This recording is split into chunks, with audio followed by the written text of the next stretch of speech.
السلام عليكم ورحمة الله وتعالى وبركاته. نبدأ إذن مع درس من دروس البيولوجيا لطلبة السنة الأولى، يعني بالنسبة للفصل الثاني. نروح العنوان اللي هو لي نيفو دو لا هيرارشي بيولوجيك ولا دو ليرارشي بيولوجيك اللي قلنا عليها ليرارشي دو ليني. يعني واش هي لي نيفو؟ واش نقصد بلي نيفو؟ لي نيفو نقصد بها الوحدات ولا نقصد بها وحدات التصنيف.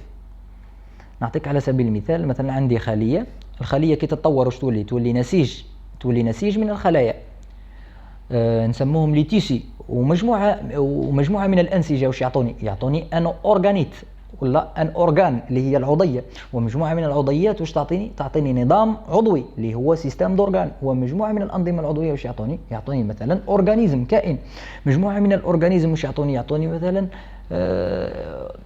موليكي مثلا، وتبدا هكا تطور. يعني لي نيفو دو ليرارشي. واش اللي هما لي نيفو هادو؟ عندي لي موليكيل، الجزيئات، لي سيلول، الخلايا، لي تيسي، الانسجه، لي زورغان، العضيات، لي سيستم دورغان، انظمه العضيات، لي زانديفيدي، الافراد، لي بوبولاسيون، الشعب او المجتمعات، لي كوميونوتي هي المجتمعات، لي زيكو سيستم اللي هي اوساط العيش وما الى ذلك، لي بيوم اللي هي الوحدات الحيه ولا الكتل الحيه، لي بيوسفير اللي هي الغلاف الحيوي. معناها في الاخير نلحق الغلاف الكائنات الحيه اللي هو لا بيوسفير. معناها نبدا ننطلق يعني بالتدريج، يعني الوحدات، يعني وحده بالوحده بالوحده بالوحده بالوحده حتى نلحق الوحده الكبيره. نبداو بعد ما فهمنا يعني هذا المدخل بالنسبه لا سيستيماتيك. درك نبدو واش لازم تعرف. احنا واش رايحين نفصلوا درك؟ رايحين نفصلوا في هذه الشجره باش تفهم يعني السيبور تاع الكور هذا كيفاش راهم داير. نبداو في الشجره، نبداو مع البروكاريوت نديروا تعريف بسيط عليها. تعريف بسيط على البروكاريوت تنقسم لواش؟ البكتيريا والاركي. نروحوا للبكتيريا ونشوفوا عليها كور مفصل، نروحوا الاركيا نشوفوا عليها كور مفصل، نروحوا للبروتيست كور مفصل، الفيجيتو كور مفصل فيها التصنيف والتعريف تاعها، لي شامبيون، لي زانيمو اللي هما عباره على زوكاريوت، ونديروا تعريف بسيط على اللوكاريوت اللي هي الجزء الثاني، المجال الثاني. وكملت البيولوجي. هذا واش فيه؟ لازم تفهم باللي الكورات كاملين درنا مجرد مدخل فيه الوحدات تاع التصنيف وكيفاش نسمي وكيفاش نقسم والفيلوجيني والانواع تاع الكلاسيفيكاسيون. واش يبقى لك ما عليك انك تدرس غير الشجره هذه قال لك تنقسم لزوج مجالات كبار اللي هما البروكاريوت والاوكاريوت. الاوكاريوت فيها الانيمو، شامبينيون، فيجيتو، بروتيست، والبروكاريوت فيها الاركي والبكتيري. كل وحده تدرسها وتدرس التصنيف تاعها. كاين ديفيرونس ما بين الاركي والبكتيري نورمالمون اللي ممكن يتطلب عليك. ونبداو والاخر، وهذا هما اللي كور تاعنا واش فيهم. ها واش درنا دركا؟ جبنا البروكاريوت نديروا عليها تعريف بسيط. لي بروكاريوت الكائنات حقيقيه او الكائنات بدائيه النواه. واش فيها؟ فيها لي بكتيري لي زاركي، يعني فيها البكتيريا والاركيا. سو سون دي زورغانيزم اونيسيلولار، هي كائنات وحيده الخليه ميكروسكوبيك مجهريه افيك دي مود اليمونتير، بطرق تغذيه وبانماط تغذيه ديفيرون مختلفه. نمط التغذية درك، انماط التغذيه او انواع التغذيه واش هي كيما نعرفوها. عندنا نوع من انواع التغذيه اللي يقولوا له نورمالمون عندي لا جيستيون، لا ديجيستيون اللي هو الهضم. نوع من الانواع لا ديجيستيون ولا دياجيستيون اللي هو الهضم، يعني كائنات تتغذى عن طريق الهضم. وكاين عن طريق لا باراسيتيزم، عن طريق التطفل. هادو كاملين يعني. وكاين العديد من انواع، يعني من انواع او لو مود دو نوريتور اللي هي انماط التغذيه راح نشوفوها كامل. يعني باللي البكتيريا والاركيا عندهم انماط نتاع تغذيه كيفهم كيما اي مملكه اخرى عندها انماط نتاع تغذيه مختلفه. نمط التغذيه نزيدو ندو مثال. نمط التغذيه بالنسبه للنباتات كما هو معروف لا فوتوسينثيز اللي هو التركيب الضوئي، يعني تتغذى عن طريق الشمس. وكاين اللي تتغذى عن طريق الابسوربسيون، عن طريق الامتصاص. هذه كامله يعني هي انماط التغذيه. نبداو مع اول مملكه اللي هي البكتيريا. Classification des bactéries. Le nom de la bactérie était donné en fonction de la maladie qu'elle cause. Exemple bacille tuberculose. اسم le nom de la bactérie، اسم البكتيريا يعطى أو يشتق من المرض الذي تسببه. يعني كما نعرف البكتيريا هي يعني كائنات سامة وتسبب الأمراض. وعلى حسب المرض الذي تسببه هذا الذي يسببه هذا الصنف من البكتيريا نسمي ذلك الصنف. مثلا بكتيريا الطاعون يسموها لباسيل، لابيست هو الطاعون، يسموها البكتيريا المسببة للطاعون يسموها الباسيل نسبة لمرضها. تيبركيلوز يعني جايه من كلمه تيبرسوم، جايه من الاسم العلمي تيبرسوم، شفناه من قبيل اللي هو الاسم العلمي للبطاطا، سولانيم تيبرسوم، تيبرسوم.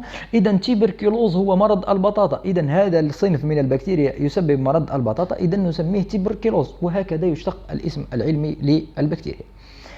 sont nommés aussi par une nomenclature binaire، وكذلك تسمى البكتيريا بتسميه ثنائيه، يعني مثل التسميه اللي دارها ليني لا nomenclature binaire. Le nom de genre évoque la forme de la bactérie.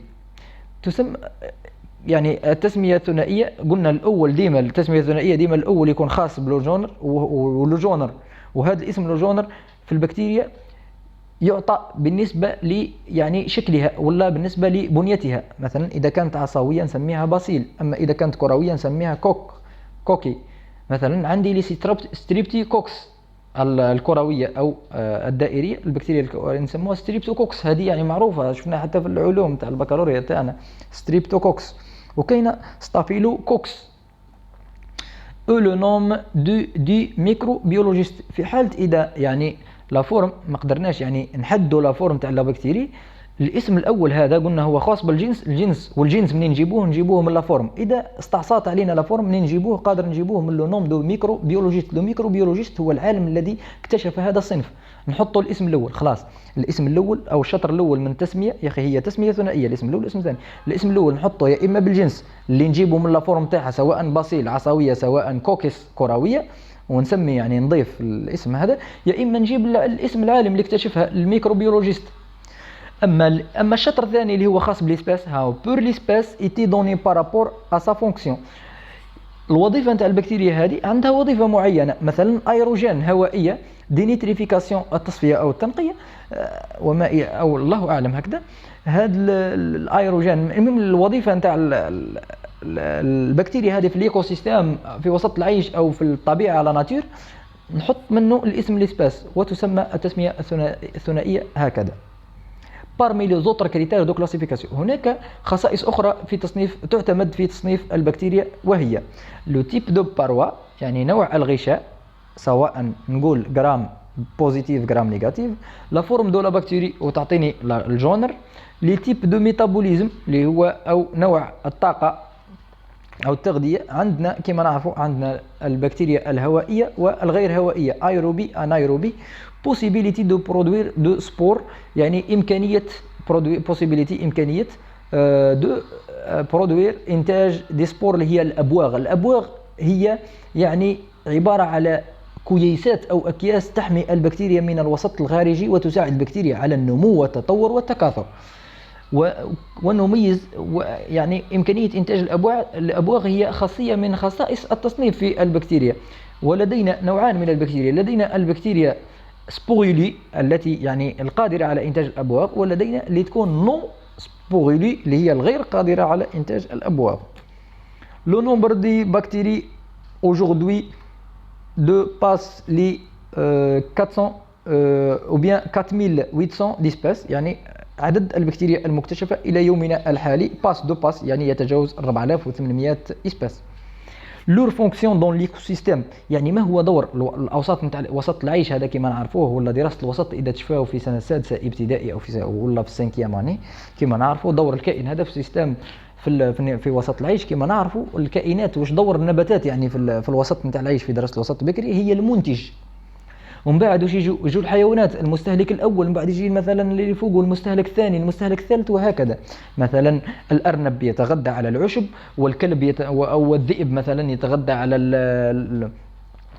على هذا الارنب، ومثلا الاسد يتغذى على مستهلك اول مستهلك ثاني مستهلك ثالث والاخر. يعني لازمنا نشوفوا البكتيريا واش الدور تاعها في الايكوسيستم في وسط العيش. هذه معنى دراسه الوسط، دورها هي منتج، قال لك بروديكتور منتج يعني يتغذوا عليها، وكذلك كونسوماتور مستهلك يعني تستهلك بعض الاجساد وبعض الاشياء، معناه يتغذوا عليها وتتغذى، يعني منفعه متبادله يسموها لا سيمبيوز تعايش.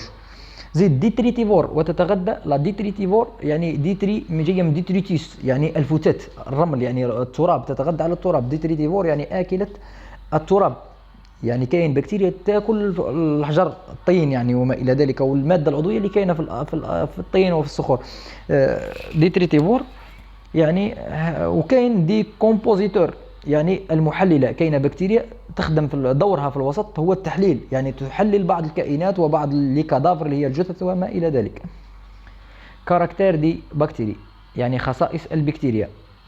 فيتاس دو ريبرودكسيون تري إلفي يعني سرعة تطور خيالية. إيشيرشيا كولي هذا اسم الصنف يعني المشهور، يعني يقدر 10 ملايين في سنتيم واحد في سنتيمتر واحد من الجلد، يتكاثروا 10 ملايين نوع من الإيشيرشيا كولي، هذو من صنف الإيشيرشيا كولي 10 ملايين صنف في واش في سنتيمتر واحد من الجلد. معناها السرعة نتاع تكاثر رهيبة اللي تميزها على باقي لي زومبرونش ليران الممالك الأخرى كما النباتات والحيوان. لا ديفيرسيفيكاسيون دي زابيتا غراس ا لور بوتيت طاي، معناها مختلف يعني اختلاف المسكن تاع البكتيريا، حجمها صغير، يعني قلنا 10 ملايين يعيشوا في الجلد، يعيشوا في سنتيم واحد من الجلد، يعني الحجم غراس الور يعني بسبب بفضل الجسم تاعها صغير، يعني اكيد راح يكون عندها يعني اوساط نتاع عيش او مساكن، يعني انواع نتاع سكن، معناها مساكن معناها جد مختلفة، معناها قادرة تكون تتوضع على الحيوانات، تتوضع على الإنسان، تتوضع على الصخور، تتوضع على الأشجار، تتوضع على النباتات، على الأزهار وما إلى ذلك، معناها الأبيضة نتاعها مختلفة. هذا بالنسبة يعني كملنا مع كملنا مع البكتيري، ونروح لزركي في الدرس القادم إن شاء الله. والسلام عليكم ورحمة الله وتعالى وبركاته.